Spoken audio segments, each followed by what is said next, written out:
Hi, this is Dr. Perry Carpenter. I'd like to thank you for taking the time to join me on this week's video. On this week's video, we're continuing with our 10-part series, the QME Top 10. And believe it or not, today we're actually in session number 8. And what I want to talk to you about today has to do with an issue that seems to confound and cause much confusion with today's QME evaluators, and that has to do with the concept of compensable consequence injuries. You know, I put out an advertisement regarding today's discussion, and I laughingly said, how come it is that when you stub your toe at home, or you hurt your back at home, or you sprain your wrist at home, you don't then subsequently develop psychiatric disorders, sleep disturbances, sexual dysfunctions, pains on other sides of the body, and all these so-called compensable consequence injuries? How come that doesn't happen at home? How come that only seems to happen in workers' compensation claims? And today I want to discuss the concept of compensable consequence injuries, and I want to talk about why it is that we as qualified medical evaluators are encountering so many examinees who, in addition to their primary injury, are showing up requiring an evaluation of many additional seemingly unrelated body parts under what are referred to as compensable consequence injuries. So I want to talk to you about those, and I want to talk to you about how do you handle the physical examination, and how do you handle your reporting, in other words, your analysis of causation, your analysis of industrial causation for compensable consequence injuries. And I want to give you some tips, and I want to give you some useful tools that you can use in your very next evaluation of an examinee who presents to you with these so-called compensable consequence injuries. So there's a couple of references for today's discussion, and we're going to be reading out of the AMA guides in Chapter 1 as we lay some important foundation for how to analyze causation for compensable consequence injuries. And I'll just give you a little heads up for when we get there. Most compensable consequence injuries, or most claims for compensable consequence injuries, are going to represent merely symptoms that are associated with the primary condition. So in that sense, these compensable consequence injuries that we're encountering are not actually injuries at all. They're simply symptoms that are associated with the primary condition. And I'll give you a reference from the AMA guides that supports that and supports you if it is indeed your opinion that the examinee is not suffering from a separate and distinct injury, a separate and distinct compensable consequence injury. So have a great program for you today. It's going to be full of useful content that you can put to use in your very next evaluation. So I'm going to go ahead and get my AMA guides, and I encourage you to get your AMA guides too. And I look forward to being back with you here in just a minute as we begin session 8 of our 10-part series. And today we're talking about the compensable consequence injuries.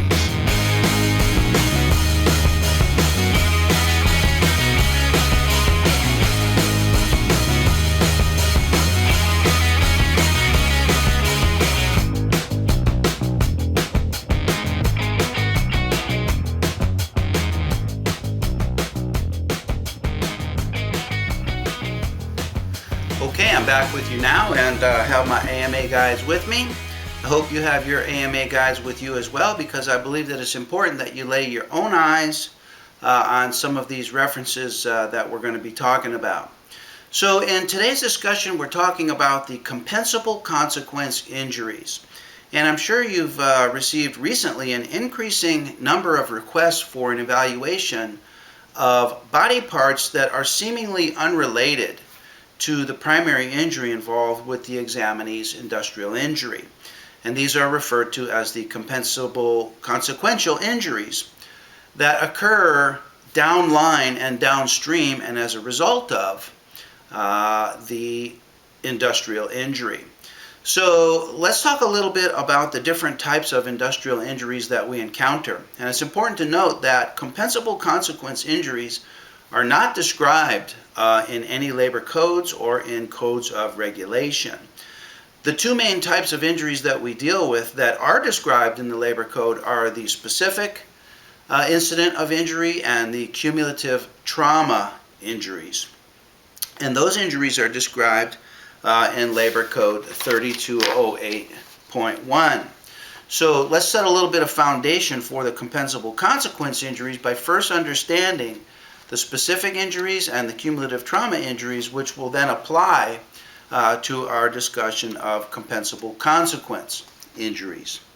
Okay, so this is Labor Code 3208.1. One of the references for today's discussion says there that a specific injury occurs as a result of one incident or exposure which causes disability or the need for medical treatment. So that's a specific injury. Occurs as a result of one incident or one exposure.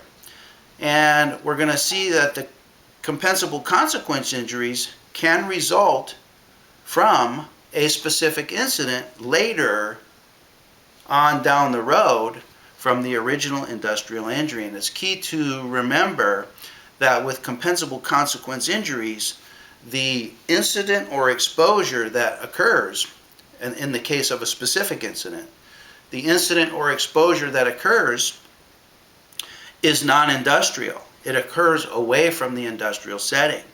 Why is that important? It's important because if the incident or exposure were to occur in the industrial setting, that would simply qualify as a new subsequent industrial injury. But the compensable consequence injuries occur in a non-industrial setting, but they're associated with the original injury. That's what makes them consequential injuries that are then compensable under the workers' compensation claim.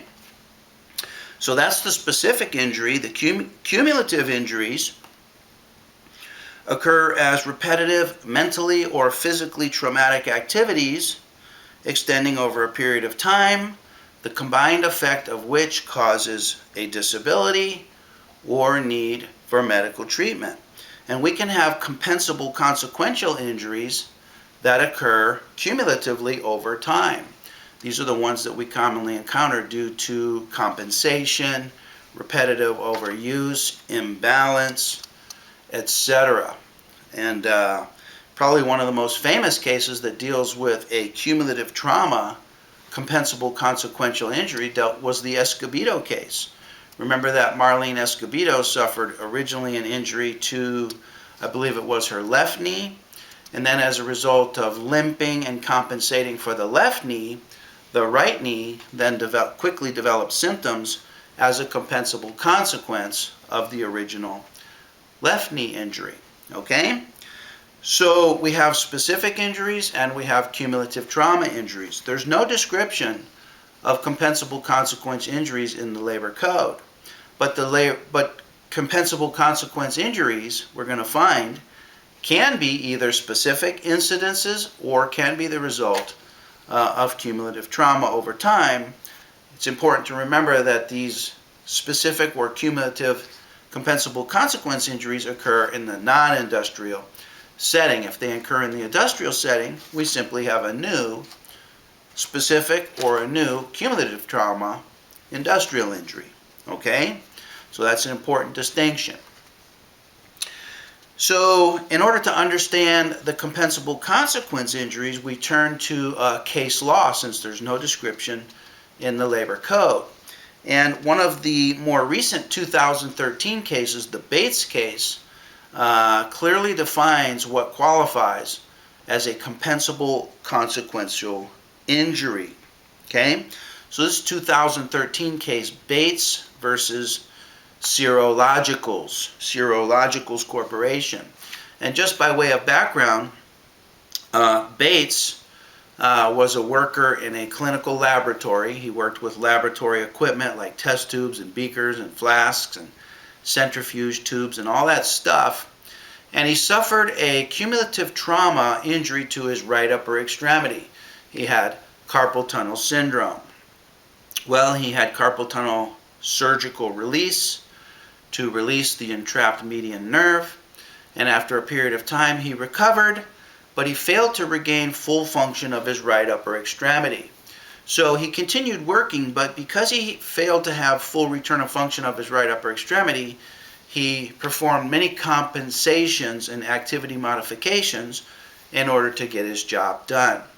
Well, one of his job duties involved pushing a cart up an incline, and ordinarily using both upper extremities to push the cart up an incline was no problem for Mr. Bates. But with loss of function of his right upper extremity, he had to use more pressure and more assistance from his lower extremities than he otherwise would. And later, far removed from the industrial injury, on one particular incident, his knee buckled and he suffered an injury to his right knee. And it was determined that the injury to the right knee was a compensable consequence injury of the prior carpal tunnel syndrome right upper extremity injury. But for the prior right upper extremity injury, he would not have suffered injury to his right knee.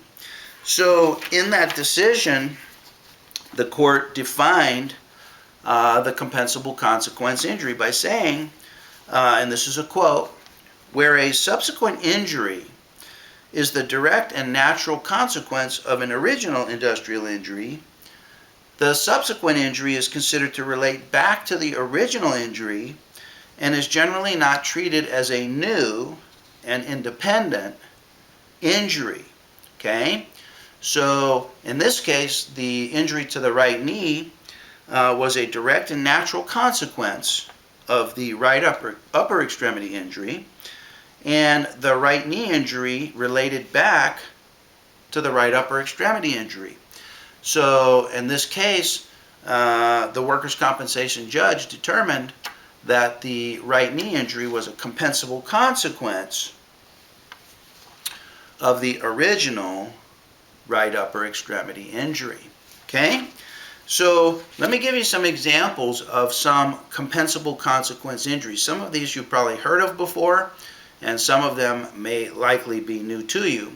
But before we do that, I want to ask you, what are some of the types of compensable consequence injuries that you've encountered in your QME experience? What are some of those cases that you've seen and that you've had to evaluate? Let me ask you. Well, we'll talk about some of those. I'll share with you some of those that I've encountered. But before we do that, I just want you to think about some of those that you have experience with. And let's go over some of the different types of compensable consequence injuries that are defined in the Bates versus Serologicals case. Okay? Now, probably the most well-known of the compensable consequence injury cases, and the case that really began the whole concept of compensable consequence injuries, was the Wallen case. And the Wallen case goes all the way back to 1959. And in the Wallen case, Mr. Wallen was a carpenter. And in the course of his normal, usual, and customary duties as a carpenter, Mr. Wallen got a foreign object in his eye, and he suffered an injury to his vision. In fact, he went on to develop some form of double vision. Well, sometime later, while at his home in a non-industrial setting, he was working with a power saw when because of his double vision, he accidentally amputated one or more of his fingers. And it was determined that the non-industrial at-home amputation of his finger related back to the original injury wherein he suffered an injury to his vision. So in the Wallen case, a carpenter who had sustained vision loss at work was using a power saw for a personal project at home. It's a personal project at home. Because of his impaired vision, he accidentally amputated his finger. This was deemed a compensable consequence injury of his original industrial eye injury. He was able to receive treatment, and he was able to receive an increase in the permanent disability award for the injury to the hand and finger. Okay, so that's the Wallen case. There's the Ballard case that serves as an example of compensable consequence injury due to narcotic addiction. Narcotic addiction. In the Ballard case, the California Supreme Court reversed a WCAB decision denying treatment.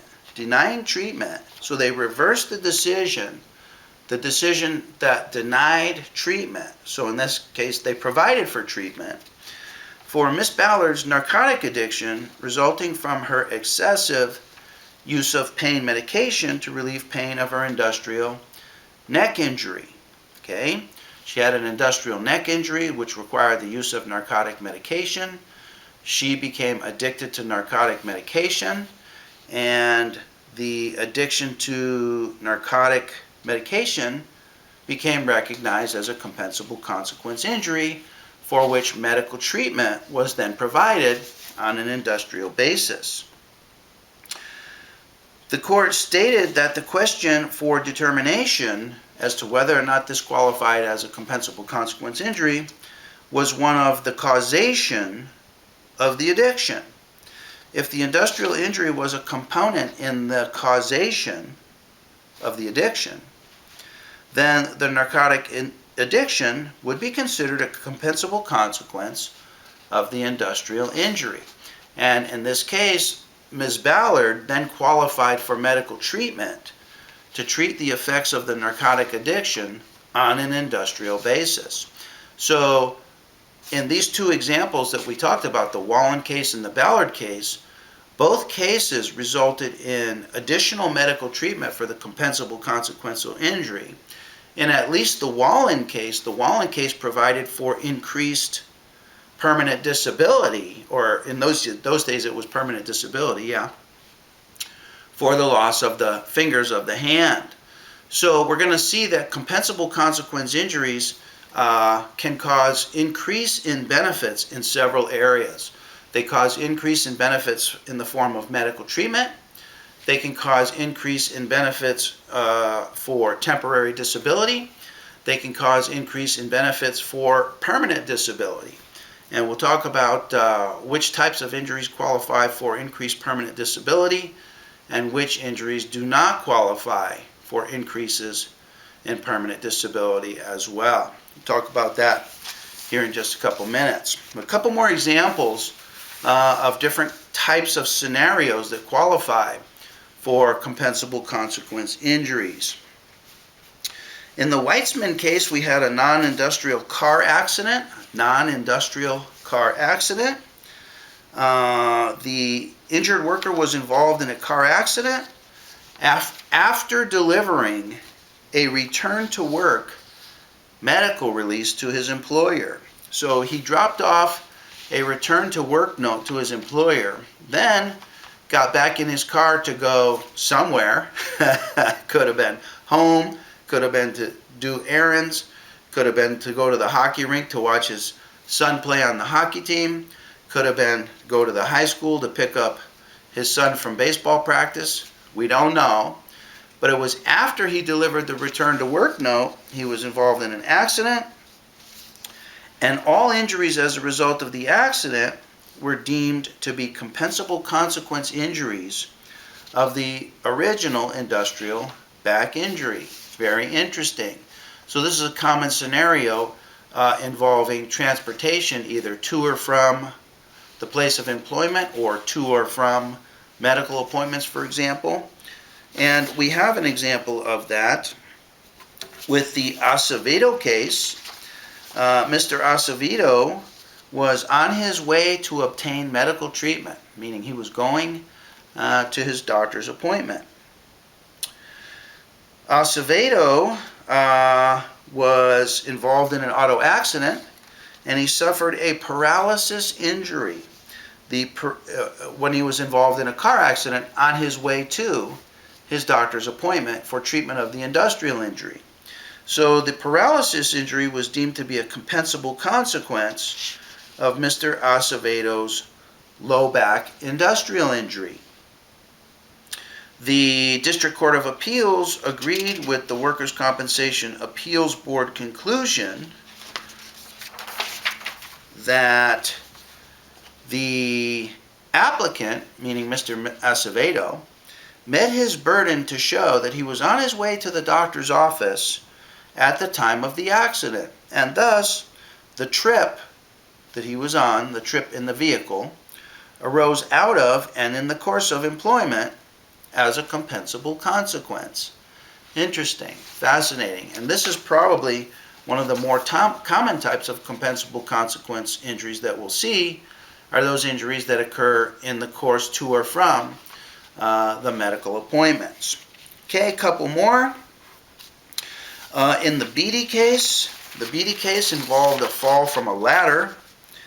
And in the Beatty case, we had a police officer who had an industrial injured shoulder, suffered a shoulder injury on an industrial basis. And at home, on a non-industrial basis, while standing on a ladder, his shoulder caused him pain and was in such a weakened state that it caused him to lose his balance and to fall, suffering additional injuries.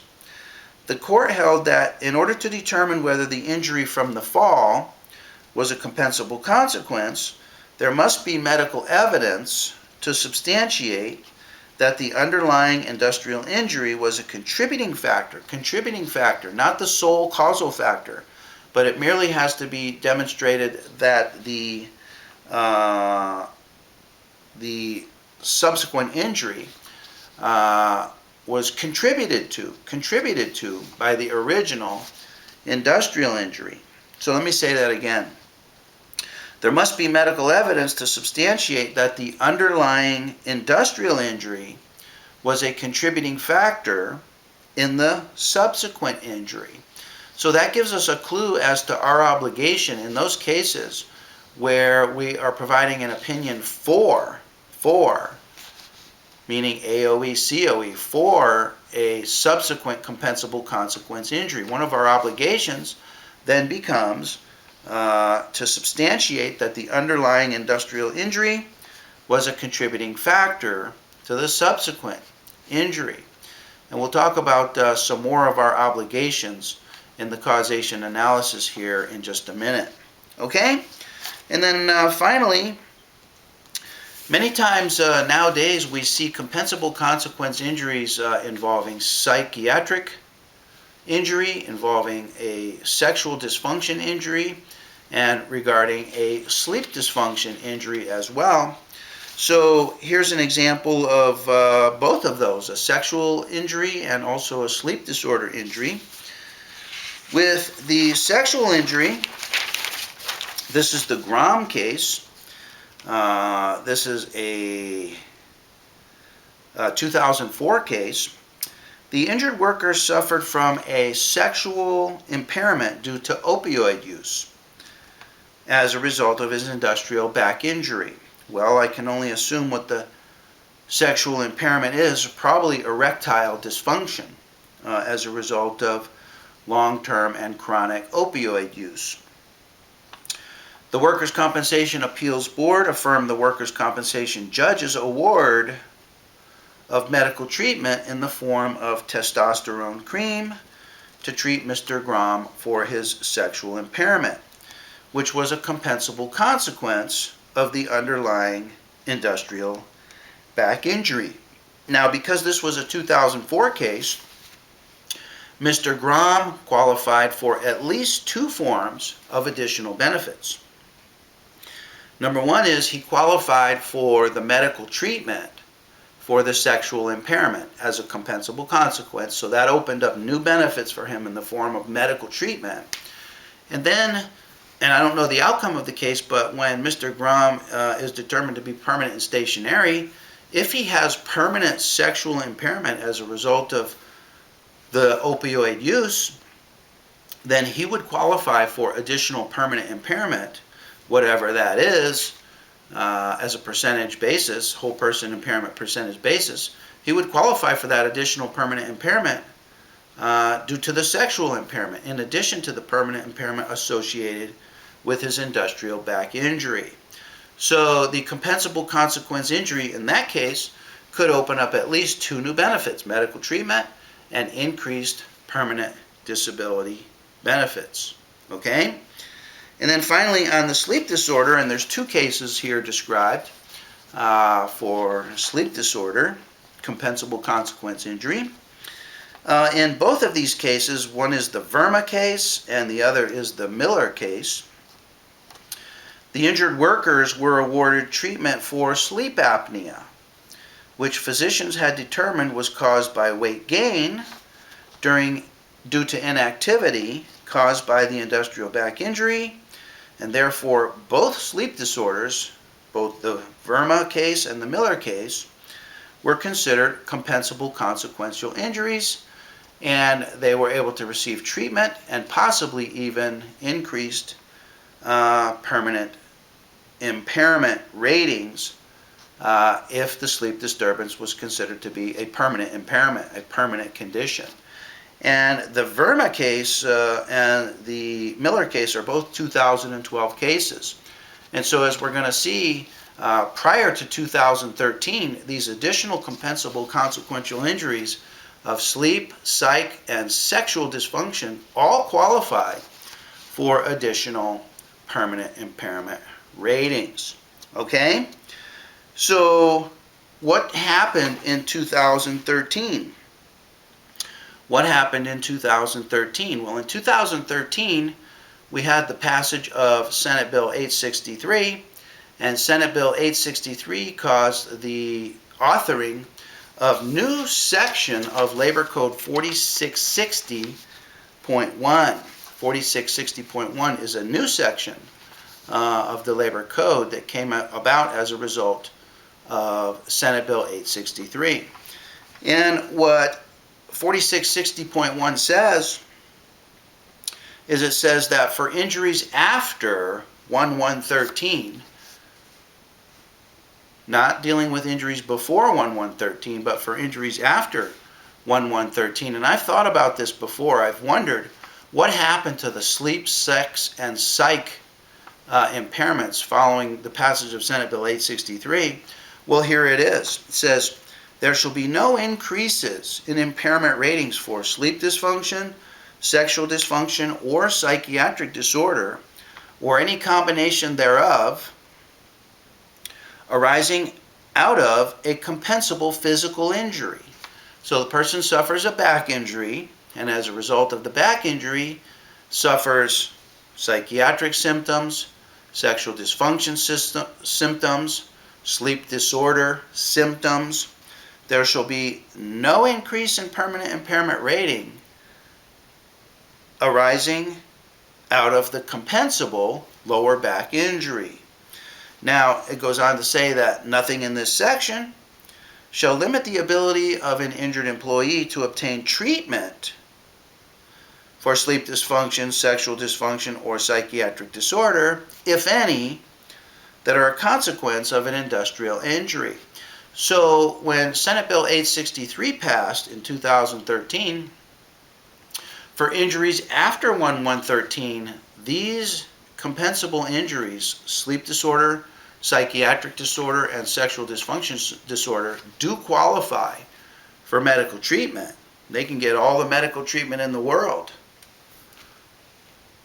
Psychiatric counseling, sleep studies and sleep investigations, sexual dysfunction treatment in the form of medications or whatever is required. They can get all the treatment in the world, but there shall be no increase in permanent impairment as a result of these compensable consequence injuries.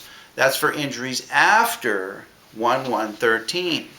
Well, at the time of this recording, we're still dealing with many, many injuries with a date of injury prior to 1/113. And let me just give you an example that I have on my desk right now. On my desk right now, I have a 2010 injury that involved an admitted industrial injury to the right shoulder, and the examinee had a surgical correction for the right shoulder, and had a fabulous repair for the right shoulder. He had a fabulous repair. It was a minimally invasive right shoulder surgical correction, did not involve a resection of the distal clavicle. It was simply subacromial decompression, synovectomy, resection of the coracoacromial ligament, but no resection of the distal clavicle. Well, when I evaluated him, I provided for a low level of permanent impairment rating. I think it was probably in the range of 6.5 to possibly 7.5 or 8%, mainly due to loss of strength of the right shoulder. As I said, the surgical procedure did not involve a resection of the distal clavicle. That in itself qualifies for 6% whole person impairment, but he didn't have that.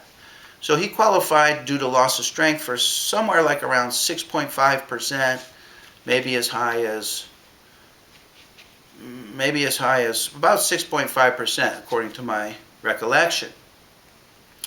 Well, the injured worker went back to work and he continued working for about a year, at which time he suffered an altercation with his employer, and his employer offered him the option to go off work and receive state disability benefits, not workers' compensation total temporary disability benefits, because he'd already been declared to be permanent and stationary and had received his permanent disability benefits. Well, the injured worker went off work and filed for state disability insurance benefits. He began receiving those benefits, and he was off work for a period of time, at which point he claimed an injury to the psychiatric system, injury to the psyche. And he went through treatment, psychiatric counseling, psychiatric medications, and he went through treatment for a period of over a year.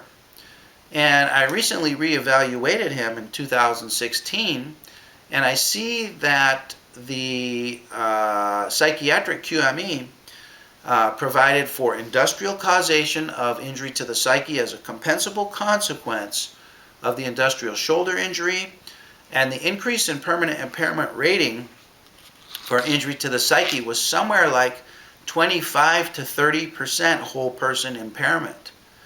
25 to 30% whole person impairment on top of the 6 or 6.5% whole person impairment for the physical injury.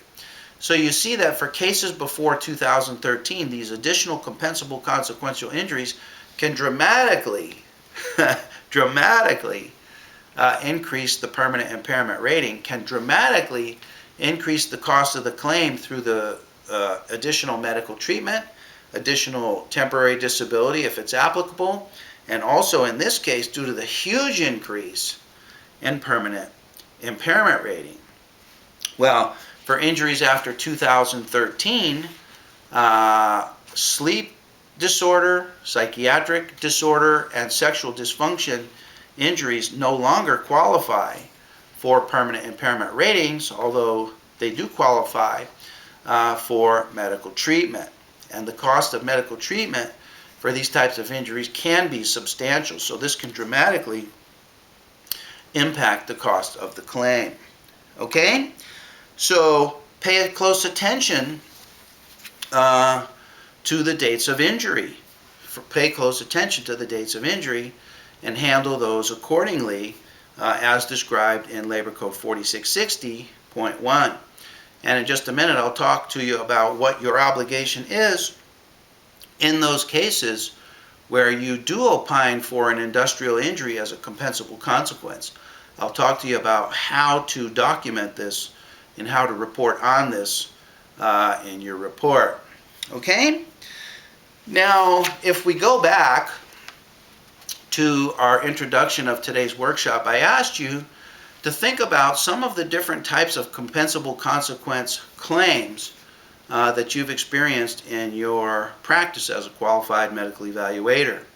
Many times those claims involve same-sided symptoms from an original industrial injury. For example, in the case where of the shoulder injury I was just telling you about, in that case the injured worker suffered an industrial injury to the right shoulder, And after the shoulder was surgically repaired and those ends, the ends of a ruptured supraspinatus muscle were reattached, they were gathered up and reattached, the injured worker felt some tightness and some persisting tension, some persisting myalgia, muscle pain and tension and tightness and pain in the area here of his supraspinatus muscle, and then also up into the area of the neck. So he filed a claim for a compensable consequence injury to the cervical spine, That's an example of same-sided symptoms related to the original industrial injury. Sometimes we'll see cases of opposite, contralateral symptoms associated with an injury on one upper extremity due to compensation and overuse. The examinee will have a compensable consequential injury to the other extremity, whether it be an upper extremity or a lower extremity. And the Escobedo case was exactly that, related to the lower extremity. So we see those. Well, I want you to think back over your recent memory over the past couple years about some of those cases. And I want to let you know that, in my opinion, and there's support in the AMA guides for this, many of these so-called claims for compensable consequential injuries are not injuries at all. They're not injuries at all. They're simply symptoms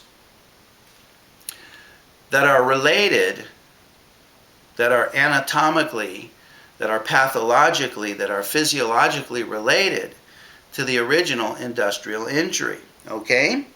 And let me give you a reference on that here from the AMA guides. This comes off page 10 in chapter 1 of the AMA guides. It says here, page 10, second column, first paragraph, it says, gives us some philosophy about some of these symptoms. It says, physicians recognize the local and distant pain that commonly accompanies many disorders.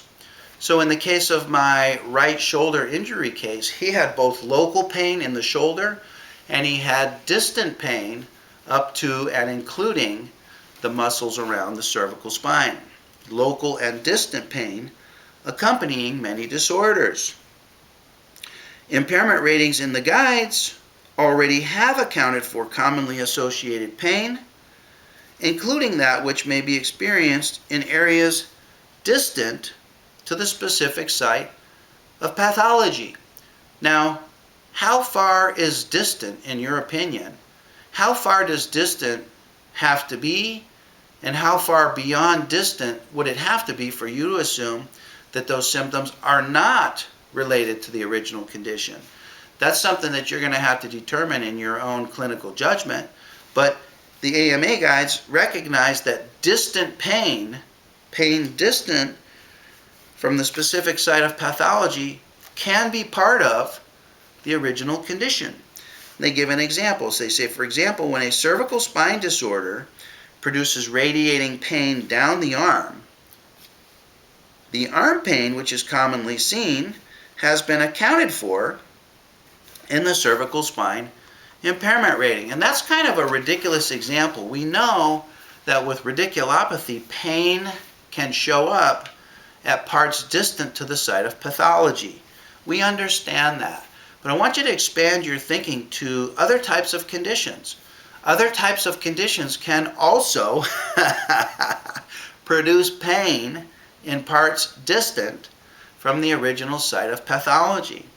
And in the case of the right shoulder case, when I first evaluated the injured worker and I first declared him to be permanent and stationary, I provided for a permanent impairment rating for the cervical spine. But on second review, on reevaluation a couple years later, I reversed that opinion and I removed the permanent impairment rating for the cervical spine because the pain in the cervical spine was simply a distant pain coming from the right shoulder. And in that sense, the pain in the cervical spine was not an injury at all. It was simply symptoms, distant symptoms associated with the original industrial injury. And I want you to think to yourself as you encounter your next several cases of compensable consequence injuries, how many of those are simply presenting to you symptoms that aren't an injury at all? They're simply symptoms associated with the condition. The condition is manifesting both local and distant pain. And so what you're going to see, and it's my opinion, that most of these compensable consequence injuries do not qualify for additional medical treatment and do not qualify for a separate or increase in the permanent impairment rating. The reason they don't qualify for medical treatment is because no medical treatment in the world is going to resolve that pain until the original condition is resolved. For example, and using the AMA Guides example, if you have a cervical radiculopathy with pain into the hand, numbness and tingling and weakness into the hand, you can provide treatment to the hand until the cows come home. And it will not respond because the condition is in the cervical spine. And in my examinee, we could provide all the treatment in the world to the cervical spine, but he's not going to get better because the condition of the shoulder is responsible for the distant pain. And it's my opinion that the majority of the compensable consequential injuries claims that you're going to see are simply symptoms associated with the original condition. Many cases, even with contralateral symptoms, you're going to find that there's no identifiable injury to explain those symptoms. And I recently had a case like that where a female, again, had a shoulder surgery, and then because of compensation and overuse of the left upper extremity, she developed symptoms of the left upper extremity, but by physical exam I was unable to identify a bona fide condition.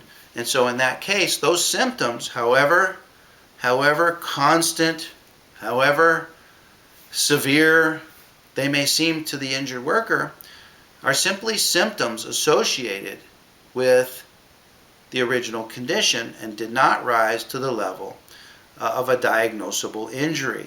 And so I opined against compensable consequential injury to the left upper extremity in that case.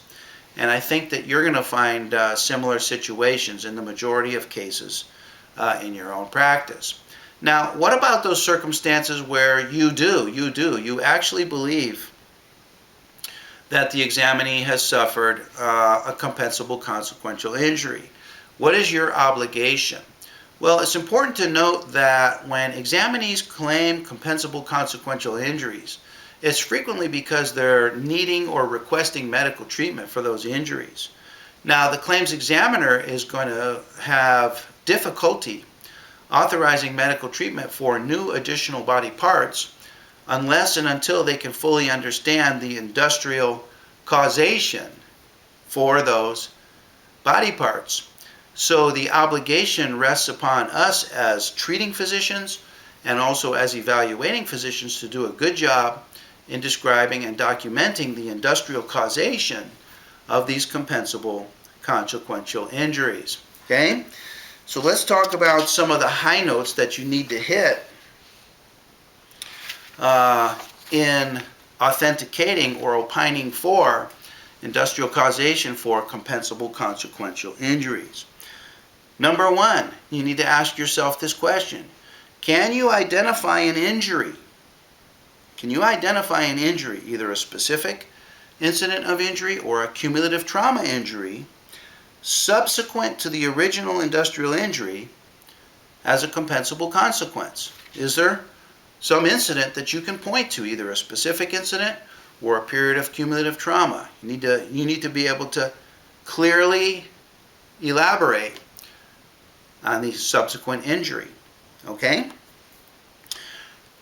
When you identify either a specific or a cumulative trauma injury, you need to correctly explain and in great detail explain the mechanism of injury that resulted in the development of the compensable consequential injury. These are some steps that you'll need to hit in your report in order for the compensable consequence injury to be accepted as such, as a compensable injury that qualifies for medical treatment, additional temporary disability benefits, or even possibly additional permanent disability benefits. Number 3, you need to provide a thorough analysis as well as a conclusion of the causation of the compensable consequence injury. So you need to talk about the causation of the injury. And like any of your important opinions and conclusions in your report, your opinion must qualify as substantial medical evidence. We've talked about substantial medical evidence before. Basically, you have to explain the how and the why these symptoms qualify as compensable injuries. Okay? You need to provide a thorough analysis as well as a conclusion of the causation of the compensable consequence injury. Notice I emphasize the word injury, and we'll use another word here in just a minute. If you identify that the compensable consequence injury qualifies for an increase in the permanent impairment rating, right? This is going to be one of the major decisions involved in the claim is, does this compensable consequence injury increase the total permanent impairment award? If, in your opinion, it does, describe the increase of whole person impairment as a result of the compensable consequence injury. And exceptions for dates of injury later than 1/113 are that there are no additional impairments for sleep, for psych, and for sexual dysfunction, unless those can be shown to be either specific industrial injuries or cumulative trauma injuries. If you can demonstrate that any of those, and there are exceptions wherein these types of injuries qualify as specific injuries, but in the case of compensable consequence injuries, there's no increase in permanent impairment for sex dysfunction, sleep dysfunction, and psychiatric disorder. If a whole person impairment increase is appropriate, provide a thorough analysis as well as a conclusion for the causation now of the disability. So first we had to talk about the causation of the injury. Now you need to provide a thorough analysis as to the causation of the disability and discuss your apportionment determination by determining what approximate percentage of the increased permanent impairment is due as a direct result of the original industrial injury and what approximate percentage is due to other factors. And again, in order for your opinion to be upheld on these difficult and confusing and confounding matters, such as compensable consequence injuries, your opinion must qualify as substantial medical evidence. So in that sense, your analysis on these compensable consequence injuries has to be accurate, has to be thorough, has to be based on adequate facts, has to be based on an adequate history, based on an excellent physical examination. It must not be speculative, it must not be based on conjecture, and it must be predicated upon reasonable medical probability, and your analysis on this has to be good. Now, it's my opinion, and I want to bring today's program to a close. It's my opinion and it's my experience that the majority of claims for compensable consequence injuries that we get are not injuries at all. They're simply symptoms associated with the original condition. But that's not always the case. In extenuating cases, we have situations where compensable consequence injuries do exist. Now, when we have compensable consequence injury, what's the ramification of that? The ramification is the applicant qualifies for additional medical treatment, additional temporary disability benefits, and in certain cases, for most cases, except sleep, psych, and sex after 1/1/2013, in most cases, the examinee qualifies for additional permanent impairment rating. So because of the extent of benefits that are involved, your obligation as either a treating or evaluating physician in opining for compensable consequence injuries has to be excellent, has to qualify as substantial medical evidence. Otherwise, the opinion will not be upheld.